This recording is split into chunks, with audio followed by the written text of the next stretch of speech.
Hello everyone, I'm CoolGuy, welcome back. Today is about a sidearm, a 2-burst sidearm, one that you should really give a chance, and I'm going to tell you all about why. I know a lot of you out there have some love for Breachlight, myself included. It was such a good sidearm, but it's going to be at the cutoff for sunsetting going forward. And even though this is no Breachlight, the sidearm talked about today is very good in a different way. It does different things. I have some PVE builds and overall usage for the Crucible, and the first thing to point out, hidden stats. These things make a difference. From the stats, we can make a complete sidearm. When looking at brass attacks, the season pass sidearm, it has the least range out of the 2 bursts at 47, but it has the best aim assist at 89. It has a recoil direction of 90. What it does have is a 1.3 times zoom multiplier, and the zoom multiplier added from scopes on other weapons. Think about an SMG having a short zoom and a medium zoom, or an auto rifle having a short and a medium. When it has a little bit of a zoom factor, that's way more beneficial than the actual range stat on the bar. So this sidearm has a little bit of zoom built in. All sidearms are at 1.2, Drang is at 1.4, this one's right in the middle, so on average, brass attacks out of the gate gets a little bit over a meter and a half than the other ones, getting into that 18-19 meter range. It's a very good thing to know for the Crucible. It can shine in both PVE and PVP, so let's talk about rolls. First of all, since it is grindable, when you're getting your drops, I do highly recommend in both PVE, PVP to land a recoil direction barrel. Arrowhead, chambered, extended. These things kick really bad. So if you do land a recoil direction barrel, it's going to free up your mod slot, because these things do want to pull you if you don't have recoil direction on them. In PVE, it makes landing the shots easier, and in the Crucible, it's near essential for the Crucible. Everything is much easier to land, even for mouse and keyboard. For PVE,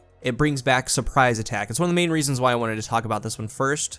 Do a review on it because it makes that perk come back to life. The surprise attack sidearm is one of my favorite ways to run PvE activities, and I'm going to show you the basic build. It did get a stealth nerf. The perk states while charged with light, reloading or readying a sidearm will consume all stacks of charged with light and convert them into stacks for a major damage buff. Those are depleted as you damage combatants with the sidearm. This used to do double damage. It was nerfed to 35% more damage. It used to work in wells. It doesn't do that anymore. They just changed it. But these 2 bursts, like brass attacks, they hit hard. With the perks that it has, we can bring this back. For the basic build, all you need is surprise attack. It costs 1 energy for void, and then taking charge. That way, when you pick up an orb, you become charged with light. You would need the sidearm itself, brass attacks, to be masterwork. That way you can drop orbs on double kills, but to go full send all the way, you want swift charge and stacks on stacks. Swift charge states become charged with light by rapidly defeating combatants with sidearms, pulse rifles, or submachine guns. So basically, getting kills with brass attacks will charge itself. And then double kills are going to drop orbs. You're going to pick that up with taking charge and charge yourself again. So basically, it's just endless surprise attack. You're always going to have it. With the perk pool in that second node, we'll talk about the first one in a little bit, but you want to single out Rampage, One for All, and Frenzy.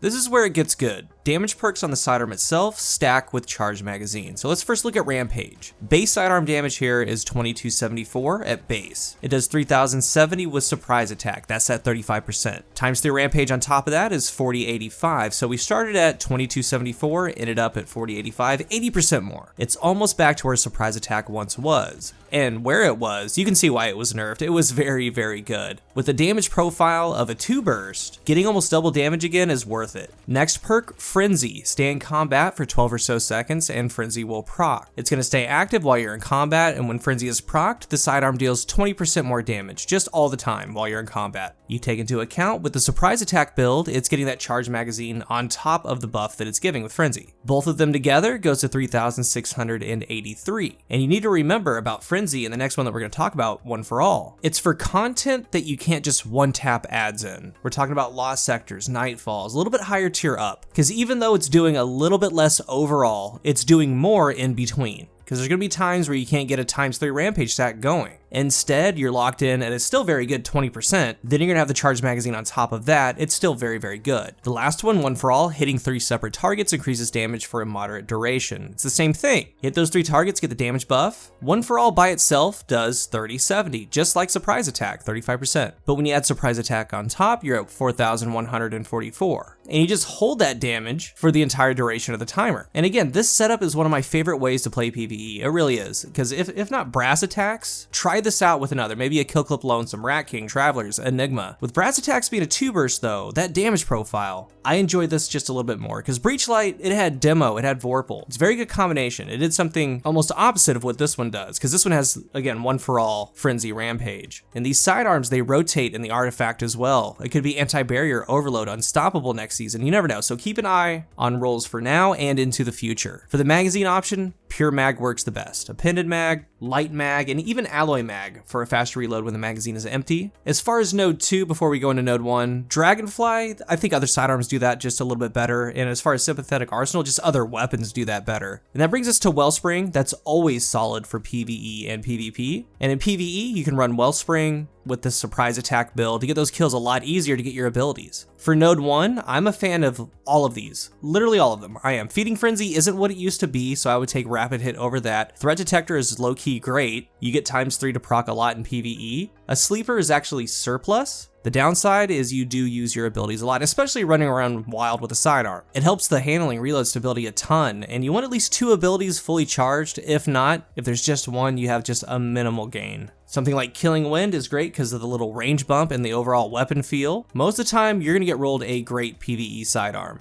Every perk combination works together. Slideways too, for the magazine, the stability, the handling. The other ones are better for PvE, but Slideways works as well. I think it's great in PvE, I'm having a really good time with it. For PvP, I want to start off with the zoom factor. It's a small addition to it, but it is an addition. Even more so, I want to stress again, recoil direction is very important. You want it shooting straight up and down the best that it can. The best part about these frames is how forgiving they are. While yes, they're a little jumpy, a little jarring, what they do have going for them is a very relaxed time to kill. They do 45 to the head, 33 to the body, so 90 damage for both hitting the head, 66 both hitting the body, 79 for a crit in the body. They have a 0.73 TTK per 5 bullets, so the 5th bullet is 0.73. It's a 2-burst. 3 total bursts are always going to be coming out. In those 3 bursts, you need to land 3 crits in 2 body. I recommend you start your engagements at mid-body, even in the abdomen, because after you shoot that first shot, it's going to rise on you. It's going to rise to the critical spot, and on top of that, when they're shooting you, they're flinching you. That's also going to get you to the crit area. All you need to do is land clean damage. 0.73 takes care of it. If you land all 6 bullets to the body, so 3 bursts, that's 198 damage. 5 bullets is a 0.73, 6 all body shots is a 0.83. It's very simple. Don't make it harder than it needs to be. It's taking 3 bursts no matter what, just land shots. Don't overcomplicate it. As far as perks, there are a couple combinations to look at. We went through the barrel. Mag-wise, Ricochet's the top pick. After that, just pick your best option. In the first perk node, I value Slideways, then Surplus, then Rapid Hit, and Killing Wind. These have very poor stability. You can pull off that 3 bursts needed with the Slideways counter that goes on the screen. After you slide, you get that boost of handling, but importantly, stability. It makes it easier to not get knocked around by flinch and just control it overall. The Crucible is very ability based right now, and it kind of always will be, so as far as Surplus, I prefer that on scouts and pulses, things like that. Not really up in your face weapons like a sidearm, but it does work well. In the second perk node, it comes down to 2 of them, Wellspring and Rampage. Rampage makes it do 50 per bullet, so if both bullets land in a burst, it's 100 damage. It will 2 burst. Don't count on that though, because it jumps so much and there's flinch. However, it does significantly help achieve the time to kill with Rampage. It's a very good perk. The main one that I'm using is Slideways and Rampage, but secondly, Wellspring. I also have a Slideways Wellspring roll. Just getting kills, upping your abilities. That energy is divided between uncharged abilities when you get a kill. Overall, it's a fine sidearm in the Crucible. All sidearms are extremely accurate from the hip and really good from the air. I do put on an Icarus grip on this, but with this sidearm, you're working 20 meters and in. As shotgunners are rushing, just land good damage, create space, it does great. We're in a season, just like how Breachlight was, where you can really go for a role that you want. They pop up all the time as rewards. We also have the Keening that came out for PvP. I might cover that next week, but I think that Brass Attacks is just a better PvE sidearm. And for the Crucible, the 2 burst has always been really good because of how relaxed they are. Just remember not to overcomplicate it. All of this is something to talk about in the comment section. If you're new here, remember to hit the subscribe button. And if you are subscribed, thank you so much for your support. If you're looking for a new controller, I am partnered with Scuff Gaming. You can use the link down below and use my code COOL at checkout for a discount. What are your thoughts on Brass Attacks? What's your favorite role? Thank you for watching, and until the next one, I am CoolGuy.